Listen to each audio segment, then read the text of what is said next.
And so you teach meditation, and but the meditation you teach is not formal meditation. It's what can you? Yes, I mean, I've done more formal meditations, but over the years, I've just realized for me, it's just about letting the attention completely relax. Because all the time we're engaged in thought, the mind becomes slightly tense, slightly constricted. You can always feel the consciousness just focusing. And to me, meditation is just is letting that go. And in that, just stepping out of the thinking. It's not trying to stop thought.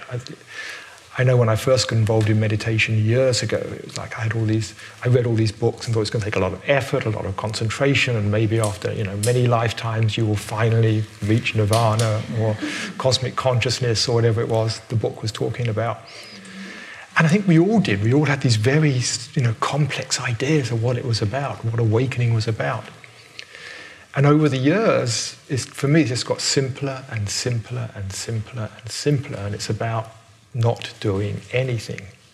But the mind wants to do something, wants to get involved, it wants to follow this, it wants to get there. And so I'm just interested in helping people spot, just to sit. I call it sometimes just noticing what is.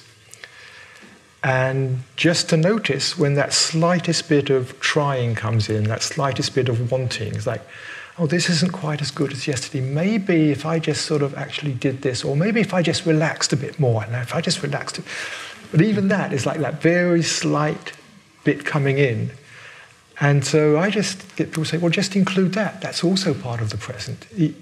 The most insidious thoughts in meditation are the ones that are about the meditation.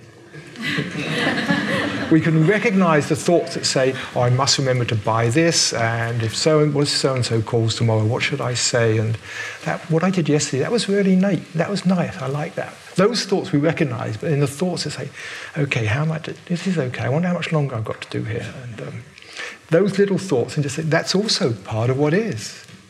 And even when there's that, what I find happens is, there can be a very slight holding or resistance that comes in, which is just resisting the present in some way. Yes.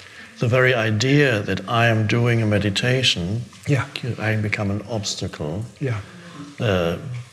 Because that comes in between you and simply being, recognize that beingness. So often the technique becomes the obstacle rather than the opening. Yeah.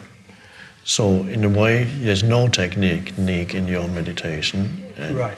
You can't do meditation, but it's an exercise of awareness, bringing awareness to what is, and it's the resistance that keeps us locked in. And so even bringing awareness to the resistance. And so when you notice there's some slight holding or resistance, to notice what that feels like. Yes. How does it feel to be resisting what is, to be resisting the present? Yes. And you can be the space even for the resistance. Yes. Because then you take a step back from there. There's the resistance, and you're space for that. Yeah. Whatever arises, you can be the space for that. Yeah. So I often say to people, just don't resist the resistance, but paradoxically, you can relax into the resistance. Yes. Yes. It's there, you don't try to get rid of it. There's a faint sense of tension here. I'm just resisting. Okay, just notice it. What's it like? Okay, now relax into that. And of course, as soon as you do, it dissolves and you just drop back to being. Yeah. Yes. Yes, that's lovely. So that sounds quite easy. It is totally easy. It is ease itself. It is ease itself. However, these minds have been trained to do things and to train to do things well, and we could always do things a little better, and maybe if I just tried a little bit harder, it would be even better. Yes, yes. Yeah, we're so trained in this mindset that to try to make things better. Yes. And in some ways, meditation for me is an untraining of the mind, or stepping back from all that conditioning that we have through our lives. Yes. It's just stepping back from that.